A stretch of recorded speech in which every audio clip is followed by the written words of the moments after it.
It's with great pleasure that I get to reintroduce Admiral Joe Sestak. Admiral, welcome back. Charlie, good to be with you today. Always a pleasure, Admiral. We appreciate you being with us today. Sir, I'm going to ask you one quick question. A woman that graduates from Ranger School, what is she? She's a soldier. And she's a Ranger, and that's for sure. Got it. It's the best of the soldiers, those Rangers, let me tell you. Absolutely. And I love that, sir. You did actually, as an Admiral, command SF SEALs. You had them under your command, and it's a wonderful thing. It's my understanding that we may have the first woman officer graduate SEAL school here in the near future. That's my understanding also. If they can do the job, we want the best of all demographics. I'll never forget the night over Afghanistan, launched 8 pilots. One of them was a female, brand new pilot. That night, she was the one out of the pilots that disregarded standing orders not to dive low because we thought the Taliban had Stinger missiles that could endanger our pilots. But 8 special forces had been ambushed. 4 died immediately. She just disregarded those standing orders because she knew those men needed her. She dove low 3 times and strafed. Those 4 men picked up their dead comrades and came home that night. She hadn't been there. That mission would not have been successful to bring them home. There you go. And Admiral, number of things going on out there. You know, it used to be in this country that politics stopped at the water's edge. It doesn't seem like that's happening anymore.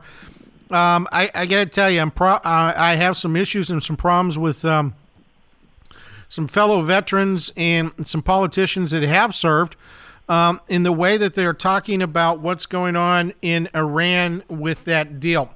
What's your take? My take on this is we have too few politicians, particularly in the Senate.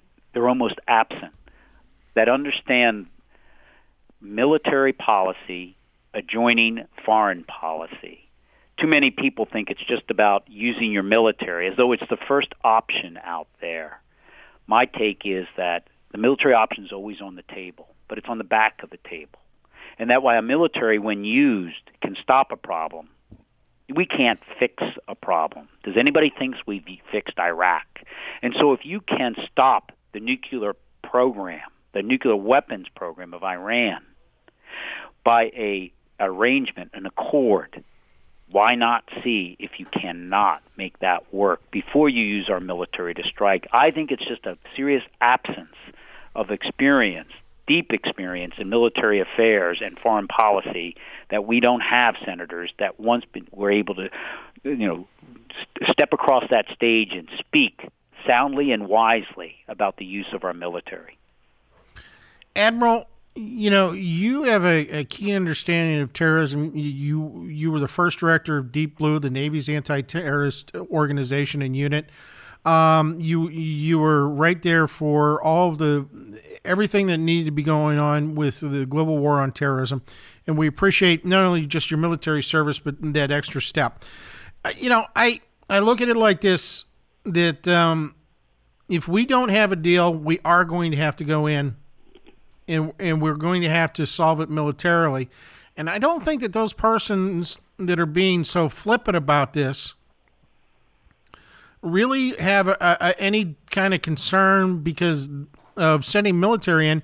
They don't have anybody in their family that served in the military. They don't know of anybody. They don't personally know anybody. They don't have any skin in the game. And how do we make it that politicians, one way or another have skin in that game when they're sending collectively our sons and daughters into harm's way? We have a perfect example of that here in Pennsylvania.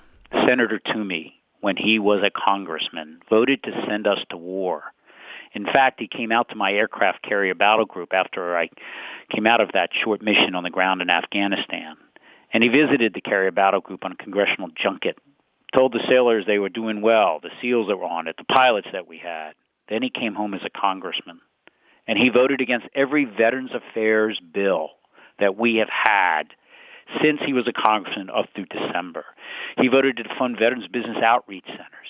He actually voted against bankruptcy protection for our National Guard and Reserve members sent to Afghanistan and Iraq. What skin does he have in the game? And so when he now says, don't do this deal with Iran, the alternative is a strike.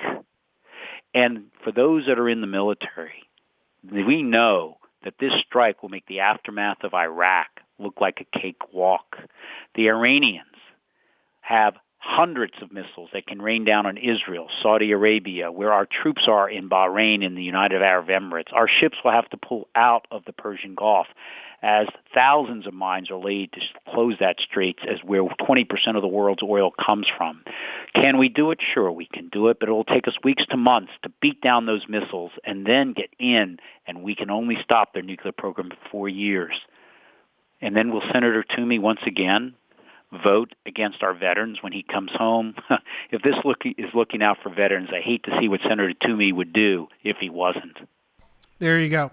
Sir, very quickly, our friends with the Veterans Council of the AFL-CIO have identified some of these puppet groups that are out there using veterans to try and weigh in on political issues. Some people are saying that they perhaps are being funded by the Koch brothers. What's going on? You're absolutely right. $1.5 million has been put in by the Koch brothers behind Senator Toomey for ads with a pleasant woman kind of looking out there and a naval veteran saying certain things. And yet, when we know the reality that this is a group that wants to cut the VA, much like Senator Toomey's proposed budget did, it cut the VA from what the president had actually proposed. And so when you see these ads out there, understand that we have a senator who sent troops to war but blocked the Veterans Job Act. We have a senator, Senator Toomey, voted against a program that gives child care assistance to veterans. He voted against the Comprehensive Health and Benefits Bill of 2014 that takes care of traumatic brain injuries and jobs training. In short, these ads are funded by the Koch brothers, those billionaires. And they don't care about vets, much as Senator Toomey didn't when he votes against every Veterans Affairs bill as a congressman up through last December. There you go. Sir, you're crisscrossing the state. You're in a race for the Senate. We appreciate that. What are you hearing from the public? That the establishment has let them down. They are looking for someone who is independent and working in terms of working for them. Look, you know as well as I do, Charlie, that the establishment that has said, Joe Sestak isn't following our orders, whether it's down in Washington, D.C. with the Democratic Senatorial Campaign Committee or whether it's in Philadelphia Times and other places. If they want control, I'm just not their guy. When I walked across this state, people were coming out. I remember a Republican who came out from a car dealership and said, Admiral Sestak, I'm a Republican, but I like what you're doing. It's like going to the deck plates, Charlie, when we were in the military, and you sit down there, as I did after the planes came home from Iraq or Afghanistan, went down the mess decks at 2 or 3 in the morning because, the aircraft carrier is like a living city. Right. And I'd sit there and listen to them. I walked in their shoes as I walked across this state so that they would know that I was listening, as I walked and understood their hopes and their concerns. And when I get to Washington, D.C., they'll know where I stand. And I'll continue to walk in their shoes and lose my job if I need to by voting for them. That's what they want. They want to trust again. And I want to help to earn that trust back for elected officials. Absolutely, sir. And we appreciate what you're doing.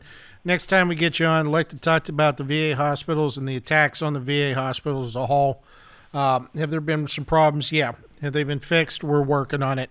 Is it still the best value for veterans? Absolutely. You betcha. And I'd like to, I wrote an op-ed on that exactly because we got some problems to fix, but the care on the whole is more effective and better service than you get in Medicare, for example.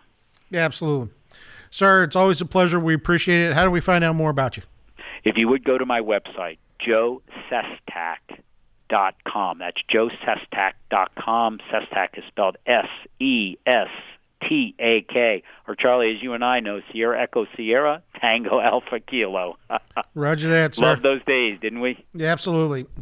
Sir, thank you very much. We appreciate your time, and we'll talk to you again soon. Take care. Have a great day. Thank you. That was Admiral Joe Sestak, candidate for Senator for the state of Pennsylvania. And if you are a candidate for the state of Pennsylvania for the Senate, please get a hold of us. We'll get you on the program, that's for sure.